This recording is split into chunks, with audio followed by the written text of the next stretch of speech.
Welcome to E360 TV, the live streaming and on-demand destination for influential voices and enlightened audiences. We offer trending, grassroots, and purpose-driven content across a diverse range of interests. E360 TV is more than just watching programs. We offer the ability to interact with live shows connecting audiences to real, authentic influencers and storytellers while streaming to millions of devices.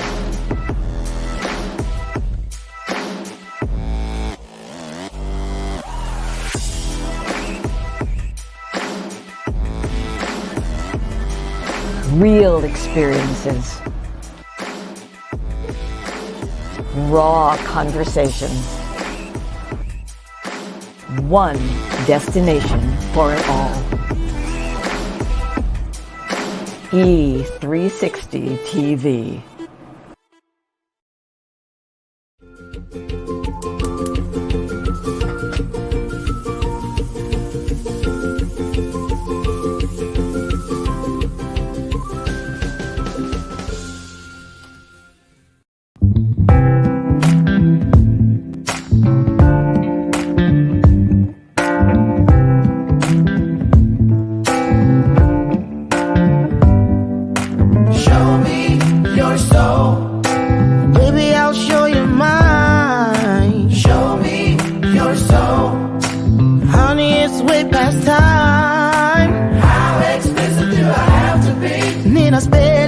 Before you get it, baby, show me your soul. And honey, I'll show you mine. I'll show you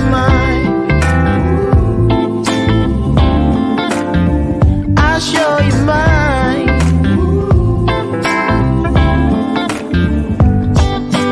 Boy, I'm standing right here holding up a sign, shamelessly displaying my state of mind. You walk right past me, pretending like you don't see what's yours for the taking tonight. Ooh, show me your soul, baby, I'll show you mine. Show me your soul. Can't you see it's way past time?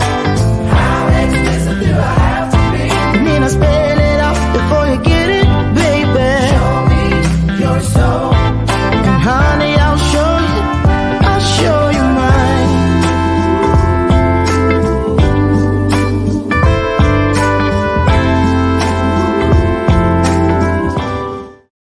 Good morning, good morning, good morning. Yes, if I sing today, y'all, I'm gonna have to do nothing but Barry White songs. Or I could revive Isabel Sanford's run on Broadway. She played Louise Jefferson on television because my voice is so hoarse. George! Doesn't that sound like Louise Jefferson? You want me to do it again? George! So anyway, yes. I got a lot to tell you guys. Oh, wait a minute. I'm going out, coming. I can't stand it when this motion camera I'm kind of blurry on there. I'm going out, come in. Stay.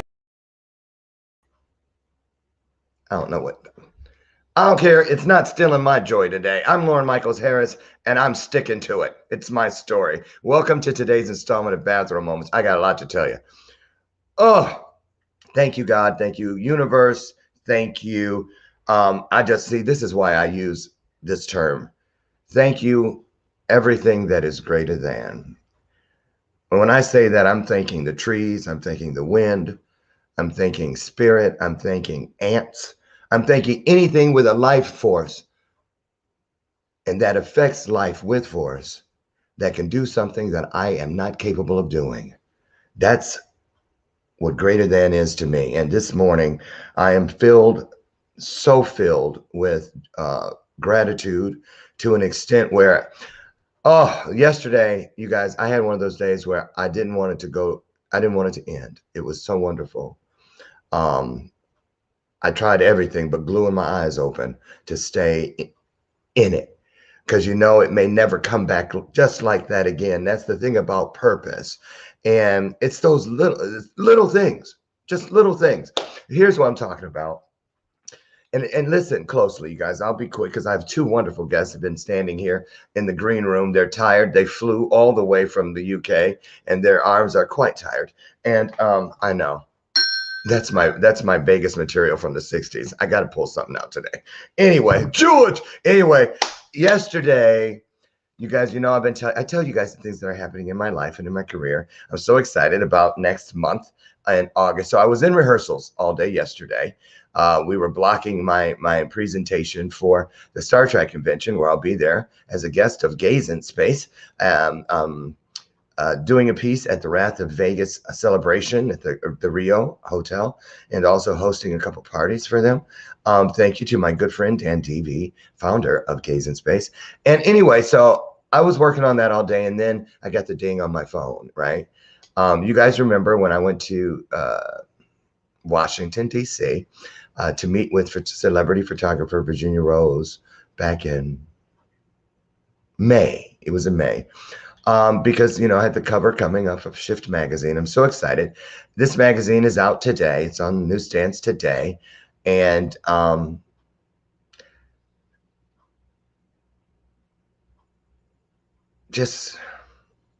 so grateful. God is so good. Spirit, you guys keep going. Don't stop. Any moment, it's going to be right there. I promise you. It's right there. It's right there. All you have to do is just squint if you have to. You know how sometimes if you squint, something will come into focus a little better, a little clearer? Do what you got to do. Do what you got to do. Like this. Do whatever you got to do to see it, because I promise you, with everything I am, it is right there. So I'm so excited. I get to show it to you guys first, because I had a gag order yesterday. Don't show anybody until the launch tomorrow. Don't tell anybody until the launch. They should have known better not to tell me then, because I told all the people whose their soul DNA is somewhere on my journey. I called them all. The people that knew me when I was on the streets homeless, the people that you know, wrote to me when I was incarcerated, the people that gave me the shot to get on stage for the first time, and then it became my Gold Cast video. Everybody that did anything, from the smallest thing to the greatest, I called them all yesterday, and I shared this with every single one of them. And today I'm sharing it with you. God is good. God is good. God is good. I want you to be encouraged. And every time you fall forward and get back up, because you know how we are. We're people who think, remember those days when we thought, I don't even know if I'll make it to tomorrow, let alone make it to some place where I feel greatness around me and greatness within me. But you keep falling forward. You can get back up, push yourself back up, pull yourself back up, do whatever you have to do. Well, anyway, today, my second magazine cover of my life, and I never thought, I thought the best photos I'd ever have were those mug shots back those years ago. And so anyway, I'm so honored to share with you guys the brand new cover for Shift magazine. There it is. And when they told me, you made history today, Lauren, or tomorrow, because it's today, but they told me yesterday, the first LGBTQ person, openly gay, to be on the cover of their magazine, and also the first African-American male. And, you know, we make history every day just by getting up and saying something wonderful to someone wonderful. And the more you do that, the closer you bring yourself to destiny, and to have moments like these that you could have never seen coming. So I'm just so grateful. And I just want to thank, just like I did every person yesterday, seriously, because some of you all are on here and you have dealt with me and stood by me and put up with me all those 6 years now doing this show. When I first started, you guys used to tell me, go buy a phone stand and quit holding the phone. You're walking around too much. Sit down. You're making us dizzy. Pull the phone away from your face, Lauren. We're counting the nostrils up, the hairs in your nose, all that.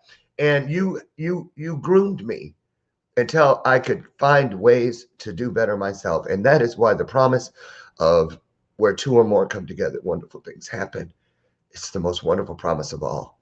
Let me tell you guys something. We're talking with the mental health warriors today, Adam and Kerry Duval. And I want to tell you something. God, source, greater than told me a long, long time ago about that thing known as mental health. They told me, Lauren, don't let things get you by yourself. The things that get inside of us and that fall under that thing called mental health, when you feel suicidal, when you feel depressed, think about it. In most cases, when those things happen, when they're at that do it or lose it moment, stay or go, high or low, fast or slow, it's because it has gotten us alone, and it's gotten us to believe that we are alone. No one sees us. No one needs us. No one wants us. And that's a lie. I'm telling you, it's a lie. I'm telling you, it's a lie. So anyway, be encouraged, everybody. Be encouraged. And we're going to get a little more encouragement today. I'm done because I'm already tired. I had friends come over last night and celebrate. You might have remembered Clay. I was telling you about him. I met him in prison all those years ago. He was never supposed to get out. And God told me to go over and tell that young man, two of them, that they would leave prison one day. They were both doing life. And you saw a banner on my page about 6 weeks ago where we were together right here at this house. And God told me to tell both of them that you will walk out of here. And Clay actually walked out 1 year and 1 day from the date I gave him. And so I'm just telling you guys, I don't care what it looks like on the outside. Close your eyes, look beyond the skies, and find the truth that is you, and you are the truth. There is no light at the end of the tunnel. The light is in you, or you will not be able to see how to dig through the tunnel. That's why miners have their lights right here on their head, because when they turn, wherever they go, the light goes with them. You are the light, and the light is in you. There's nothing you cannot get through. Nothing at all. The only way you can't get through something is if you listen to those lies. Get over it. Get around it. Get from underneath it. Don't do any of those. That's wall talk. I've never heard of a wall of opportunity. Go through it. See through it. Because those are windows and doors of opportunity. And God knows that if we can see through it, peek in the window, won't you please? And then watch. You have the key with your spirit to open every door and get right through it. Amen. Amen. I show you it is done. Okay, here they come. The mental warrior strategists, Kerry and Adam Duval. And I put them in that order because you're going to know why. You know who runs this show, Kerry and Adam Duval. And I'm glad they're here because their work is cut out for them today, because I'm just a in my world stands for HM, hot mess. Here they come, Adam and Kerry Duval. I call them the dynamic duo. You can call them whatever you want, but they truly are the mental health warriors.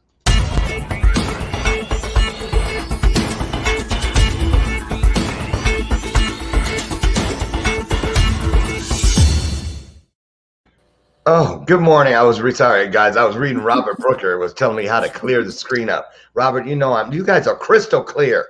I feel like I'm using my computer camera. I look so fuzzy. But I don't care. My spirit is bright and clear, and I'm happy. Welcome to the show, Thank you for having us. Huh?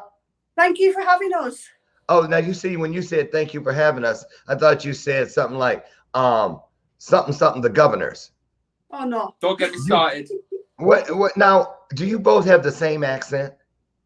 Yeah. No. A little bit. Kerry, where are you originally from? Born and bred in Blackburn, Lancashire. Not this planet. Born and bred in where?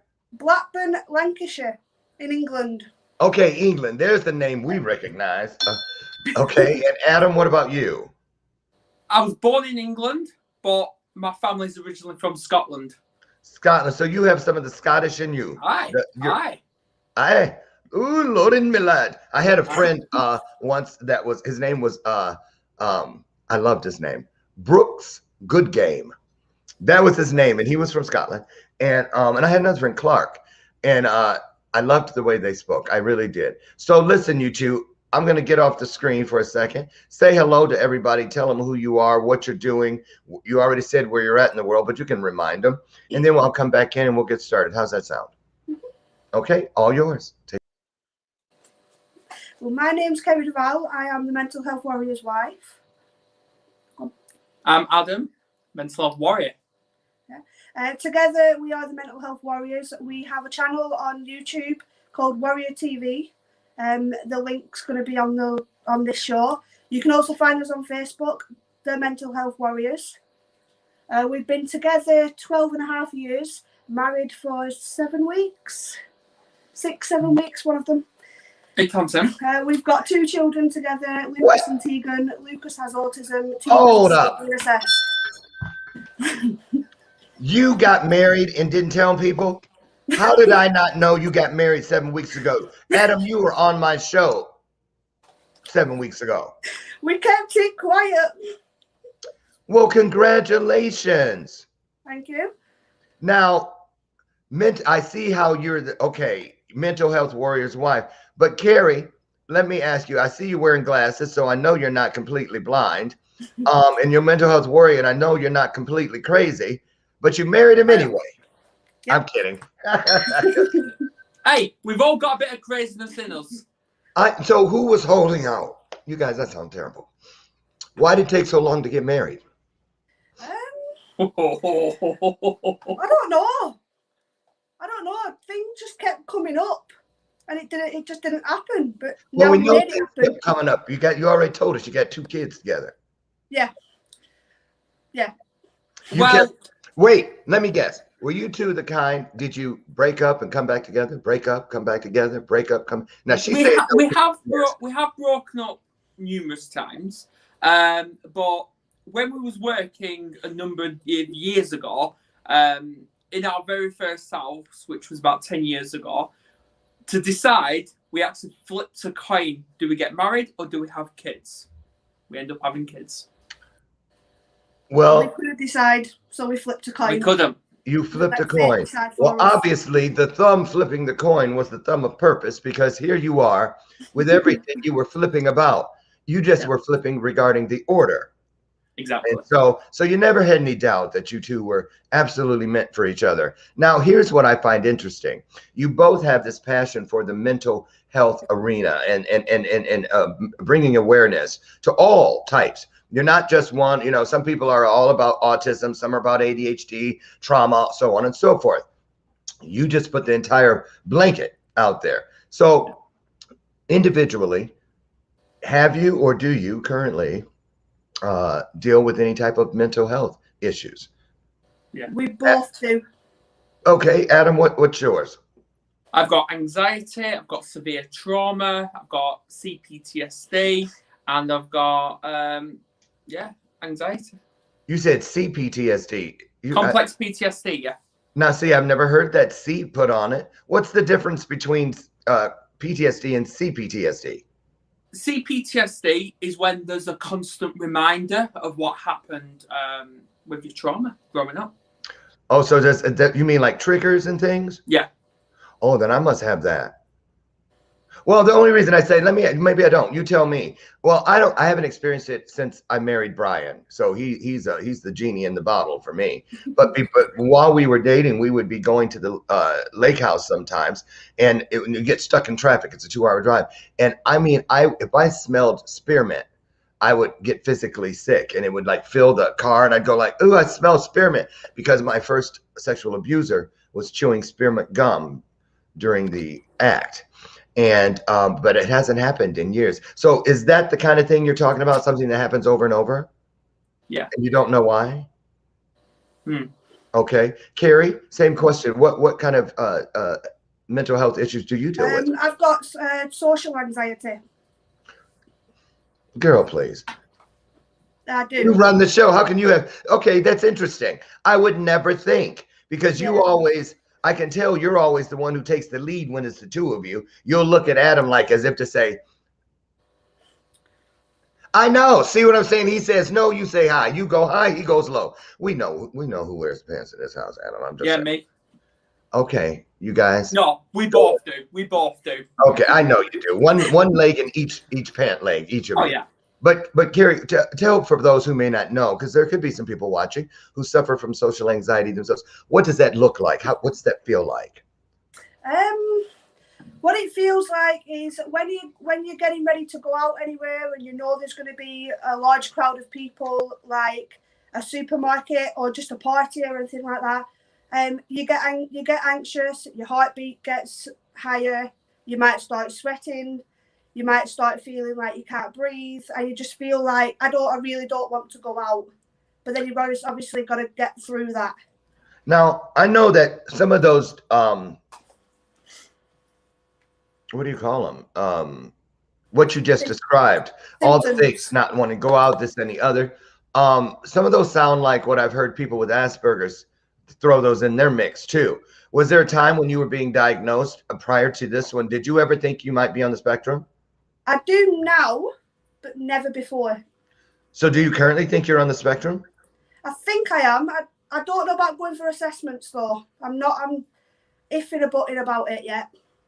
I understand that, because and that's a great place for us to really dig in this morning. When you're in a position like Kerry just acknowledged, where I don't know, but maybe I need to go, but I don't know if I want to know, that's not our mental health is it should be, I think, as or even more important. We should be as or even more diligent about getting in there and checking things out, not self-diagnosing perhaps. But how do you guys feel about that?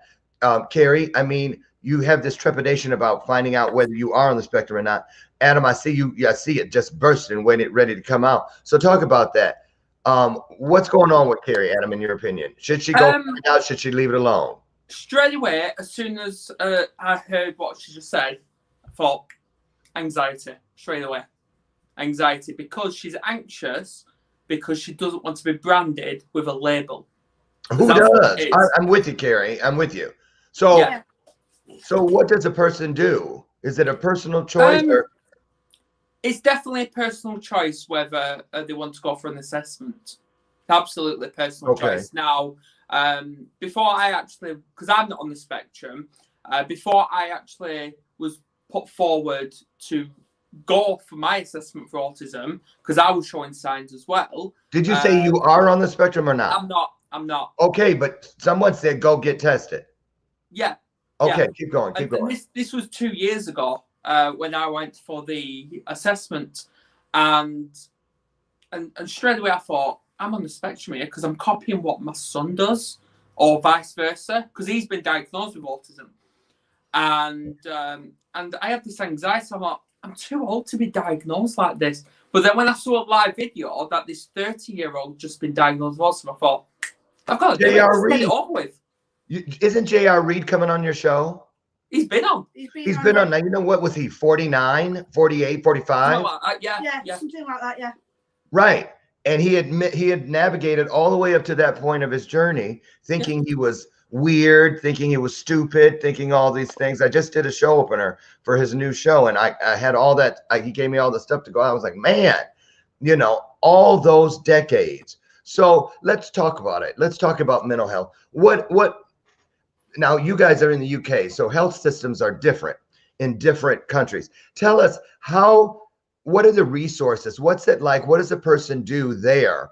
Is it covered by the country? You guys have free stuff, whereas we don't here. How important is it? Well, let's say, what do you think the difference is for you guys there? Because if you got something going on, you can freely go and get it done, but it may not be as easy as it sounds just because it's free. Take us through the process in the UK to get some help for anything medical. Well, the first port of call is when you think you might have mental health problems is your GP. Your normal general doctor. Go ring up, make an appointment, go and speak to them, and then they'll make a referral to the mental health teams, the closest one to you. And then you've just got to wait then until they contact you. And although it's free on the NHS, which is the National Health Service, it might take 6 months to get that help. Mm-hmm. And this is why private counsellors step in. If you need that help, the help's there, or you can wait 6 months. But because of COVID, there are people that's been waiting up to a year to be seen. And that's kind of scary, because I know those, you heard what I was saying during the monologue about all those. And it comes out in 60 seconds or less now, but back when I was living within those dark.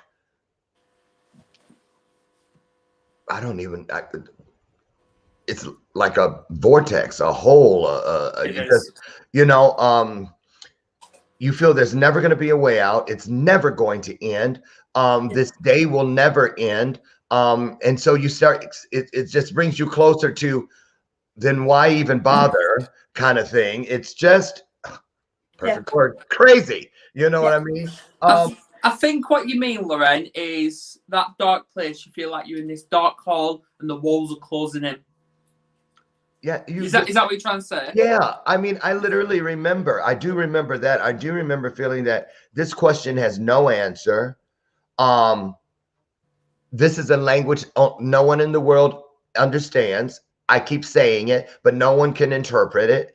It was just all these things that pointed to nowhere, but it wasn't true. Now, I believe, you guys tell me what you think. I believe every single human has some mental health issue or challenge, but there's such a stigma. Every time you hear mental health, you automatically think crazy, weird, unreliable. You think they could do anything. You know, you picture them walking down the street going, yeah. You know, you do. It's just like before you ever do drugs, for those who have had an addiction. I remember when I was, is that something in my eye? Is just tired. Okay. You know, before I got into the drug game, I used to say, oh, those drug addicts. And in my mind, a drug addict was a person with a syringe hanging out of their arm, you know, the tourniquet tied, greasy hair, a bunch of tattoos, 1 or 2 teeth, and they were sitting at the edge of an entrance ramp to a freeway. Next thing you know, I'm a drug addict sitting in $1 million homes with people, and there's plates of Coke everywhere. They're smoking crack everywhere, and they're all leaving at 5 in the morning to go shower and go to work, go to the courtroom, go to the OR, go to the grocery store to check people out. You'd be shocked. I used to be in a group that met once a week. They were horse trainers, doctors. They were all people, and you could only be brought to this drug house by one of the members. They were all professionals, and they had all these rules. You don't do drugs during the week by yourself or you're out. They had this thing. It was really crazy, but that's where I was introduced that addiction has no boundaries. It doesn't care how much money you make, but we get so good inside our head, covering up the things we don't want people to know, hiding the things we don't want people to see.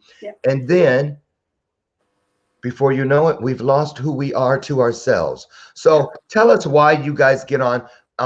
What kind of people come on your show? What do you hope to? This is a pretty big apple you're taking a bite out of. What do you hope to accomplish, you two, by digging in to this subject? Well, plain and simple, we are here to break that stigma of mental health. Yeah, definitely. It's that simple. And I'm glad you mentioned about like doctors and stuff like that, because in my views, same with teachers as well, they are not trained enough into understanding people's mental health or even mindset. So this is why we are doing courses. Now, I've just recently passed an Understanding Children and Young People's Mental Health I saw that post. Congratulations. Thank you. Yeah, I'm still waiting for my final grade. Okay, but so while you we do too. that, and obviously I've just recently enrolled onto a self-harm and suicide prevention course as well. Okay. So we're continuing to grow, and then we've got like a 12-month plan where we're going to be in schools talking to kids about mental health. Yeah, teaching the next generation. Yeah. That mental health, it's okay to have mental health issues. It's okay to say I need help, and it's okay to not to be okay. Yeah. Okay. I wanna use that. I'm gonna practice that. It's okay. You guys make anyway, I'll speak for myself. You make my accent sound flat and plain. I want some. Does it sound like we have an accent to you? Does it sound cool? Yeah. It does sound cool. I like the American accent. You sound all right. Oh, I'll keep it then. Okay. Probably because I'm saying it's all right because I speak to Americans and Australians on a daily basis. Yeah. So I know you do. I know you do. Speaking of speaking to people, I had a good question. Where'd I go? Was that a senior moment? I always stop the reel, like, like if it's a movie playing. I told you I have ADHD. So, so I was like, is that a senior moment? I stop it. I go back. Oh no. Okay. I remember. Anyway, let's talk about this one.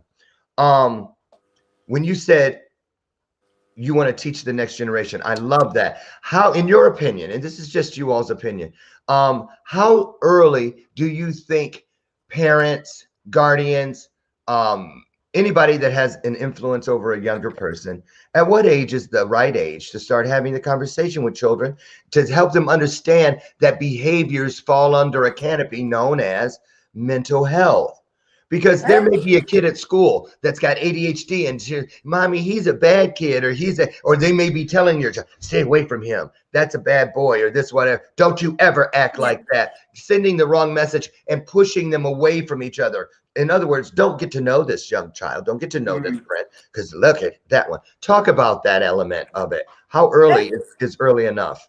When it comes to things like autism and ADHD, I think primary school. They start raising awareness at primary school age. Now, what age is that in England? Because primary school, the kids in England start primary school at 4, and then they're at primary school till the age of 11. Then they move up into secondary school. Okay, so you guys have like between the ages of 4 and 11. Okay. I don't know. I wouldn't say teach the kids about mental health at like 4 years old. No, ADHD and autism. Oh, yeah. ADHD and autism in primary schools, but then mental health starting from the end of primary school, so age 10 and 11, and then into high school. Okay, so that sort of ages. How old are your two children? 8 and 9. You have to think. Uh-oh, here we go. You have to think. 8 and 9. Hey, Adam, just let me tell you something. She can, if it took her 2 weeks to come up with that answer, don't you realize those babies came out of her? She can take as long as she wants. Trust me, because you're never gonna win that one. Oh, I will. No. Do people ever say you guys look like brother and sister? Never had that. We've never had that. No. Put it in the comments. Am I the only one, or do you guys think they look like they could be brother and sister? Let me know. On the spiritual level, I think we're all brothers and sisters anyway. Well, I agree with that. Now, wait a minute. Back to the kids, because I don't want to lose my feeble train of thought. Let me ask you this. Are you ever out in public? Let's start with Kerry.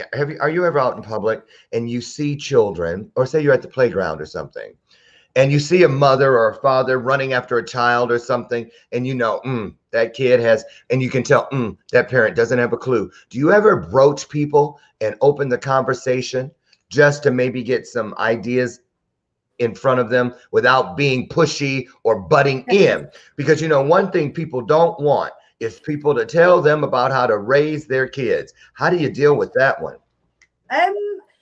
When I'm out and about with Lucas and Tegan and I see another child misbehaving, throwing a tantrum, I can look at that child and I think, that's autism. And that's another autism parent. And obviously I just smile. And obviously if I do walk near them, I say, you're doing well, carry on.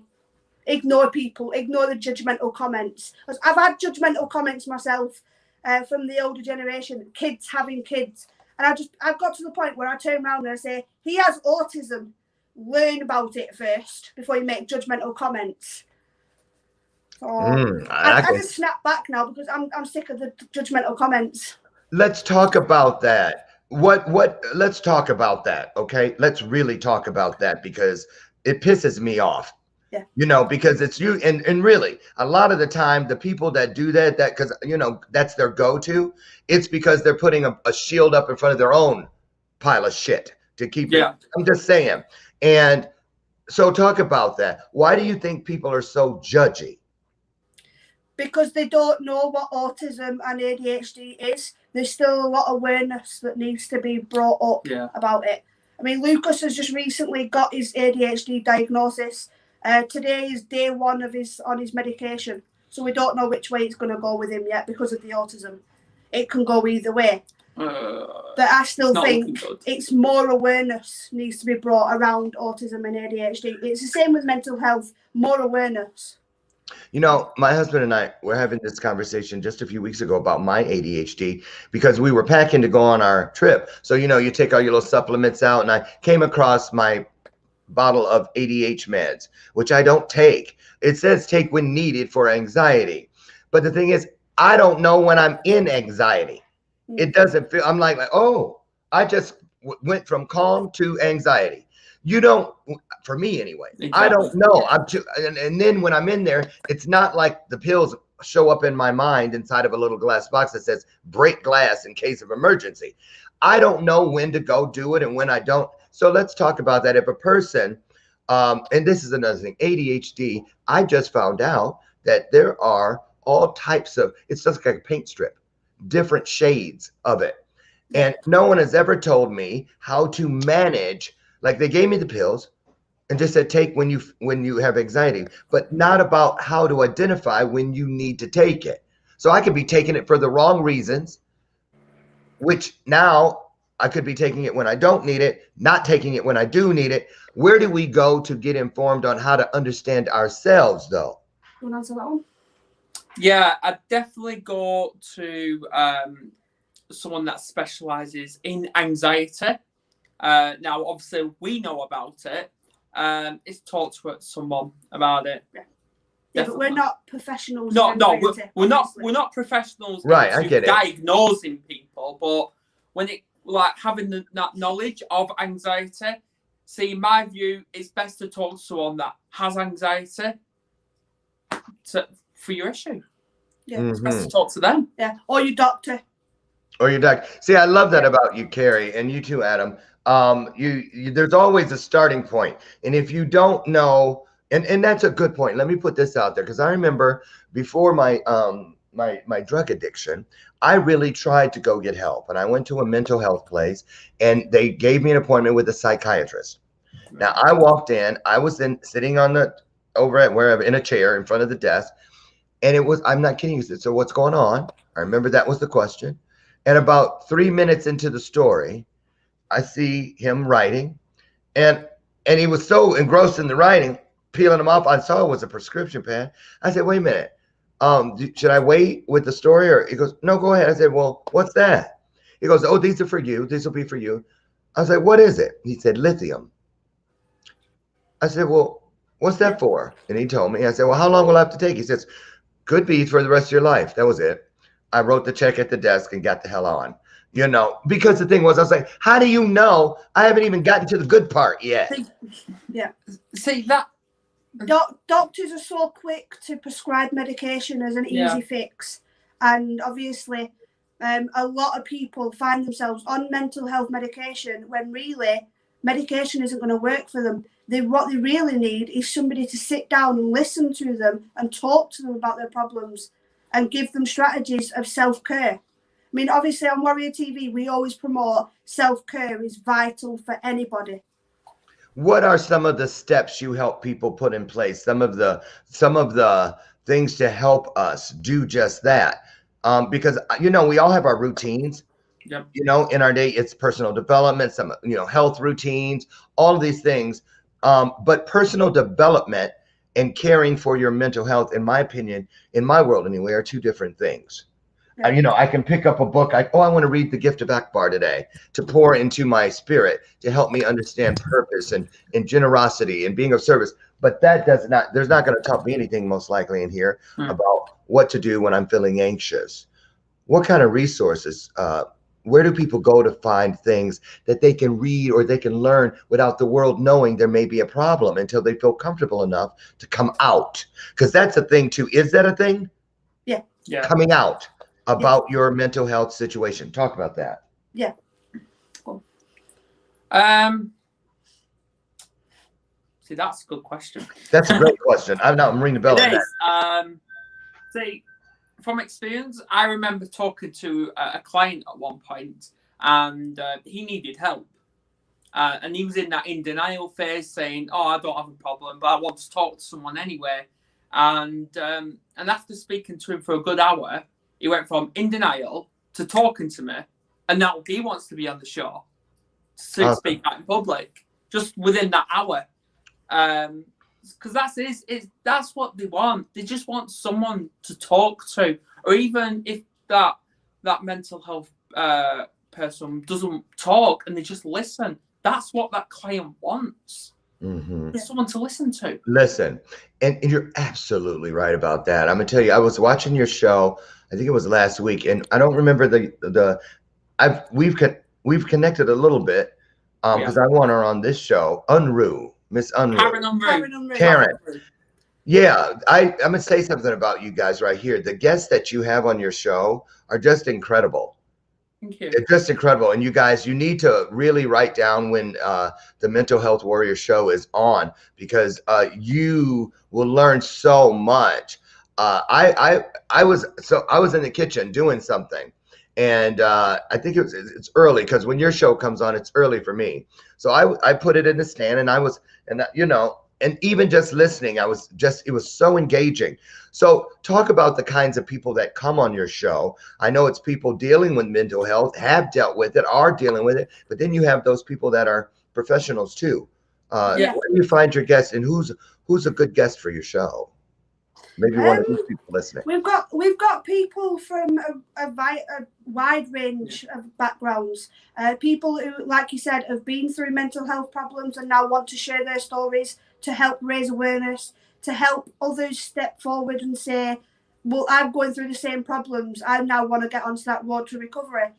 But then obviously we've also got professionals that come on and talk about the sort of help that's out there for people for various different things. And we find them from on Facebook, from on LinkedIn, from Twitter, Instagram. Even in personal life, people who we know personally have said they want to come on the show, but they're not quite ready yet. So they're sort of waiting in the background till they are ready. Yeah.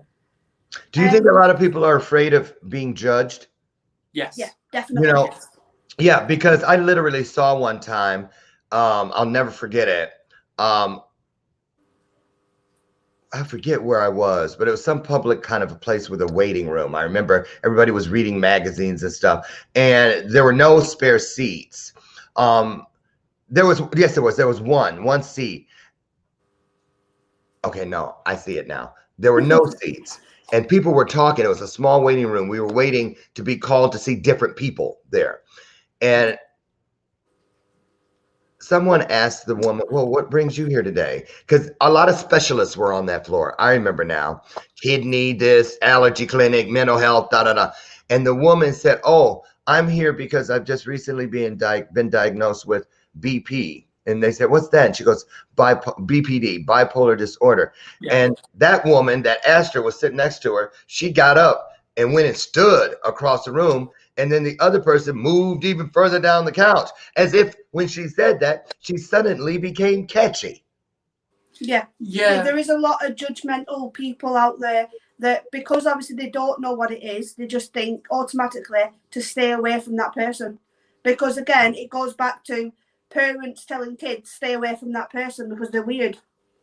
Because they're weird. We put all these ugly names on things that got to ring the bell on that. Yeah. How do we go about changing that? And I know it's going to be through dialogue and understanding, but what part do you feel the people that have proper diagnosis, that are on a nice journey of recovering, and because it's some things you're never over. You can never not have. You just learn to manage. Yeah. But how do we get to a place that's judgment free, so that we can is it even possible, you guys? Is it? I don't think we'll ever be in a judge free. Unfortunately. Is that wrong of us to say that? Yeah, of course it is, because we're being honest. That's what it's about. Like, obviously we're not trying to trigger anyone, but it's been blunt as it is. It's being honest. We'll never be in a judge free world, but if we can teach, not just parents as well, but teachers, like education, and even doctors as well, that mental health needs to be spoken about in more training courses need to be out there.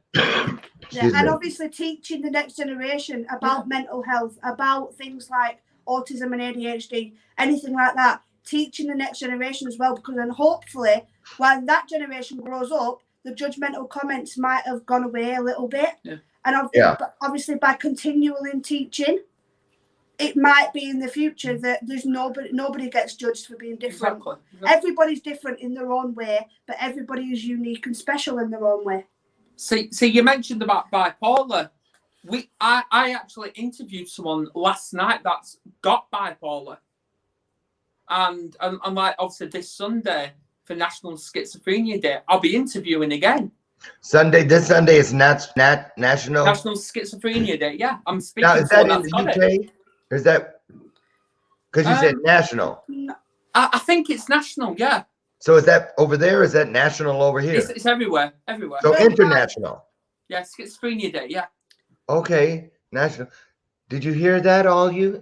My 6 personalities? We get to be celebrated. I'm just kidding. See what I mean? But you see, even right there, the fact that I make fun of when you say schizophrenia, I hear, shut up, I'm talking. People make like, yeah, because we have to laugh at mental health.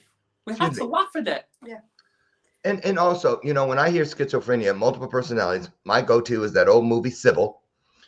You know, the extreme. And why? Because I have not seen any other movies with any other examples. Yeah. So that's something too. We're going to take a quick break, and when we come back, I want you guys to talk about what you feel, how you feel about how mental health is being portrayed in the media. What hand do they have?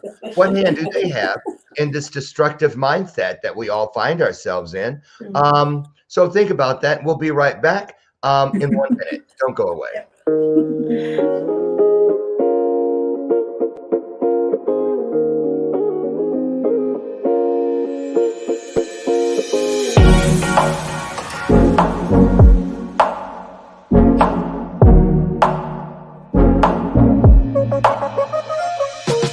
People, when they're trying to really get focused and productive, to ignore the hey bros because they're low priority.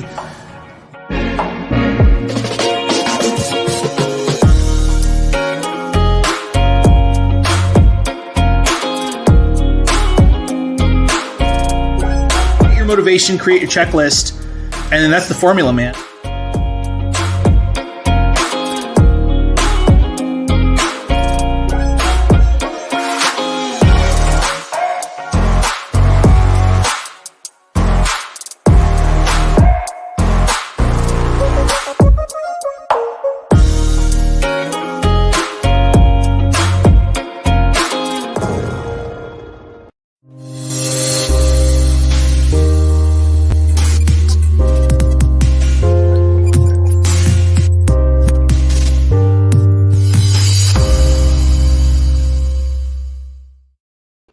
Welcome back to today's installment. Happy Friday to you. It is the 23rd day of July, and we're here today with our wonderful guest, Adam and Kerry Duval from UK. Now, before I bring them back in, I just want to say we're talking about mental health, but there's also physical health. And what I do is I look for little bitty things, little changes make big impact. Let's put it that way. And one of the things that I've included in my health regime lately is this: instead of reaching for something other than water that is not as good for me as water, I would reach for energy drinks, all those sorts of things. But now I reach for this V8. Why? Because only 60 calories per can, 2 full servings of vegetables in every can, 100% pure vegetable juice in every can. So don't wait until it's too late after the fact where you have to say, oops, I could have had a V8. Reach before. Try it. You just might like it. I do. So get your vegetables in one shot by popping the top and having a V8. Find it in the juice aisle of your local grocer. Adam and Kerry, you're back. Hello. Are you paid to do that? Girl, all in personal question. You see, let's put it this way. It's not official until I drink some. I am. But I mean, it's because I wrote them because I love it. You can tell. I really do. And I mean, I reached out to them about it. Yeah, so there you go. Purpose. You don't know if you don't go. Exactly. Yeah, You know true. what I'm saying? I don't know what that is. I'm glad because even like the magazine cover that I showed you guys, people pay to be on that cover. I didn't have the money. A year ago, I just was calling and said, look, is there any way possible I can? And they told me that yesterday, Lauren, you're the first person to ever ask, can I just have the cover? So there it is. I'm just saying that's for somebody. Receive that today. Receive that. So you guys, let's talk about the media. What influence do they have? They have, and they have a lot because I know immediately. Think of the beauty market, the body shaming thing, with models, and now how that started changing. You say plus size, but what about other things, little subtleties in there? I'm gonna tell you one thing. I'm gonna put this. I don't know if you guys have seen this commercial. It's some car brand. Excuse me, and all they talk about is it's all about you. I bought it for me. And it's all self-centered. Have you seen those ads? I showed one on here when it first started. Happy birthday to me, happy birthday. And I bought myself and I'm like, what makes them think they are now marketing and targeting people's ego? Make it about you, Marsha. So what do you guys see? Because I already know people in Europe think our commercials over here are just for idiots. I think with the media, one word to describe them: trigger. Okay, explain that. Because they're always saying the wrong words, which drives people to commit suicide or self-harm. There's not enough advertisement out there for people to go and get help on the media. There's not. Yeah. And obviously with the body shaming, all these models that you see, they're all either size 0 or size 2, 4, whatever. And nearly 99% of the images they put out, they're not real. They're all photoshopped. They're of course. None of them is real. What they need to do is start putting real images out there of real women, because real women aren't size 0.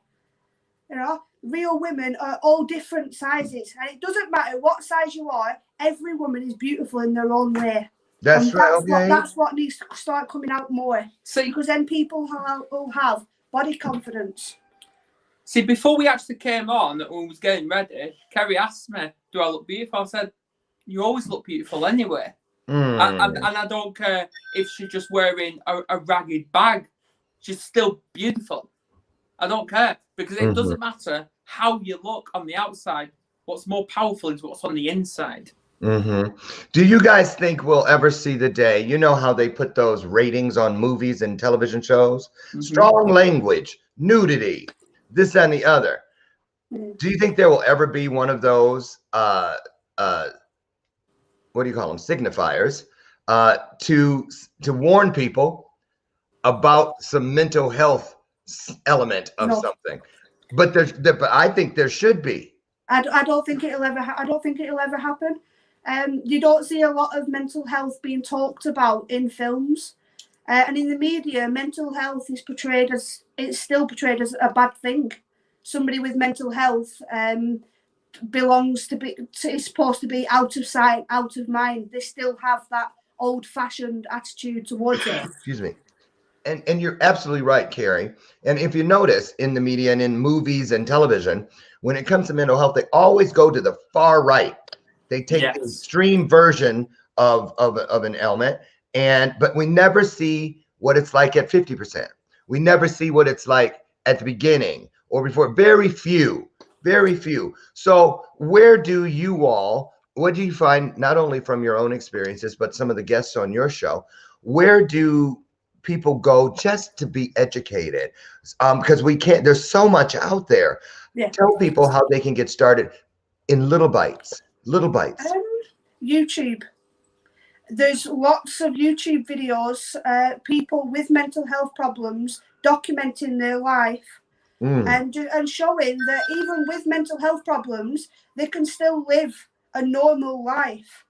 Go to work, go to parties, have a social life, go out shopping without going all crazy in the street. They're just normal people. Go on. I want to get this question, and we got 3 minutes left, for the 3.5. You guys, how and think about this, because this is a biggie. Talk to the audience, if you would, for the next couple of minutes about the power of secrets and how do they help or hinder? Are they friend or foe? As far as because secrets can be either way. A little secret can be harmless. A big secret can do some damage.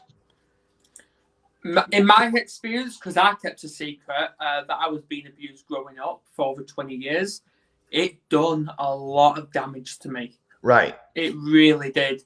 And the best thing everyone can do if people are experiencing some sort of mental health, even if it's the smallest trigger, speak out. It doesn't matter who it is. Right. Speak out. Because I think it's just like a regular disease, early prevention. Being actionable, proactive, and just stepping out there, finding out something. A little bit of knowledge is always going to work out better than a whole lot of nothing, a whole lot of emptiness or denial. So I really love that's why I love what you all do. You are helping yourselves as you are helping other people. And that's what it's really all about, being of service and being vulnerable too. Because we cannot do for others what we haven't first at least attempted to do for ourselves. Let's talk about, Kerry, I know you said it at the top of the hour, but let's remind people before we leave today where they can find you. We have the YouTube channel, which is right here. Yep, that's Warrior TV. Will you drop that link in the comments so it's a hyperlink for everybody? Because no one's going to be able to remember all this. So there it is. And also, Kerry and Adam can be found on Facebook as the Mental Health Warriors. What day and time does your show air? There's no fixed date. Yeah, there's Whenever. no fixed date. The only fixed time, we have two things that are fixed. Monday morning, 11 o'clock UK time, is coffee morning with our co-host Kerry Burr.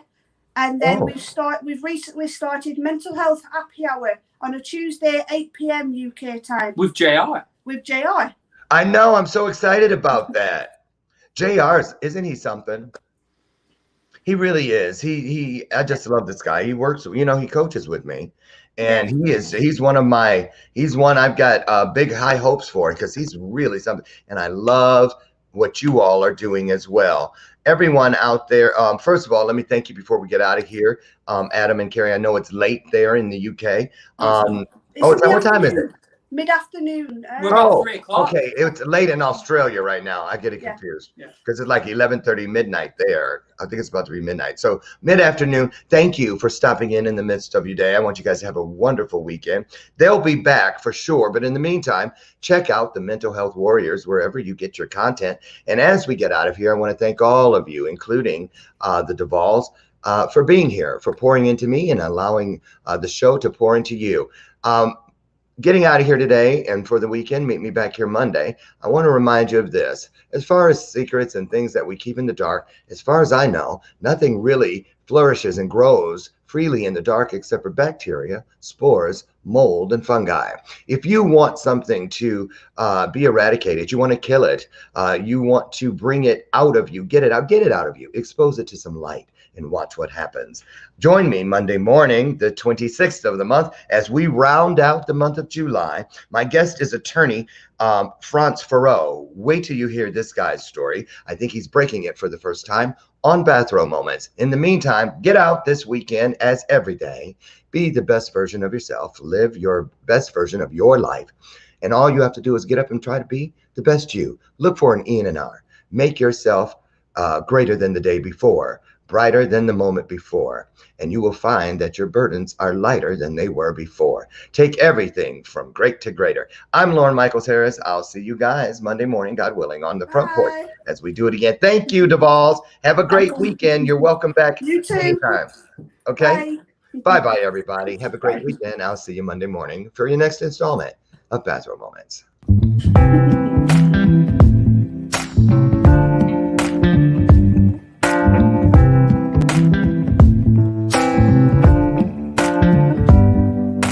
Show me your soul.